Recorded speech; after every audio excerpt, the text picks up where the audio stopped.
एबिट्स पर पटाखों की दुकान में आग से सनसनी। जी नाज़रीन, शहर हैदराबाद में एबिट्स के इलाके तिलक रोड बुगुलकुंटा में पटाखों की एक दुकान में आग लगने का वाकया पेश आया। तफसीलात के मुताबिक तिलक रोड बुगुलकुंटा एबिट्स में वाक़ शांति फायरवर्क्स दुकान में शॉर्ट सर्किट की वजह से चिंगारियां पटाखों पर गिरने से आग लग गई और तेजी के साथ पूरी दुकान में फैल गई और शोले भड़कने से दुकान से मुत्तसिल होटल भी आग की लपेट में आ गई। आग तेजी से फैल गई और पूरी दुकान जलकर खाकस्तर हो गई। आग के हादसे में कोई जानी नुकसान नहीं हुआ। लाखों रुपए के पटाखे जल गए। आग के शोले इतने तेज थे कि पूरे इलाके में दहशत फैल गई। इत्तला मिलते ही एबिट्स पुलिस मुकाम पर पहुंच गई और फायर इंजन को भी तलब कर लिया और आग पर काबू पाने की कोशिश की गई। जब यहाँ से हम गुजर रहे थे तो दूर से एक 10-15-100 फीट की दूरी पर पटाखों की बहुत जोर जोर से आवाज आ रही थी।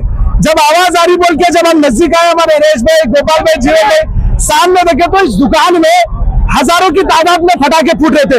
इतनी जोरों से आवाज आ रही थी तो सामने आजू बाजू के लोगों को सबसे पहले हमने रेस्क्यू करने की कोशिश की। यहाँ पर जो आजू बाजू घर है उनको बाहर से निकालकर वहां पर निकालने का काम किए।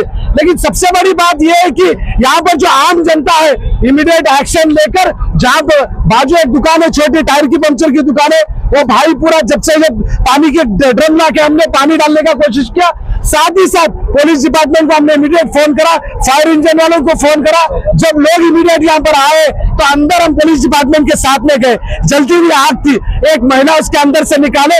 इमीडिएट वो महिला को हमने एम्बुलेंस बुलाकर एम्बुलेंस में डालने का कोशिश किया। बोलने का मकसद यहाँ पर है, यहाँ पर आम जनता जो बाहर आकर काम करी, मैं सभी जनता का बहुत बहुत धन्यवाद करता हूँ।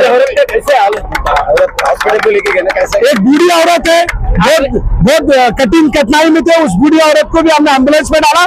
हमारी कोशिश यही थी कि अंदर कोई स्टाफ होगा, आम जनता लोग आके बोल रहे थे मेरा परिवार अंदर है, मेरा परिवार अंदर है। सबसे पहले हमारा यही काम था कि उनको शांत करे। शांत करने के बाद जब हम अंदर गए, अंदर जाने के बाद किचन चेक करे, अंदर जाने के बाद जो भी चेक करना चेक करे, कहीं पर भी कोई लोग नहीं निकले। इसके लिए सबसे बड़े बहुत बहुत धन्यवाद करते हैं हम।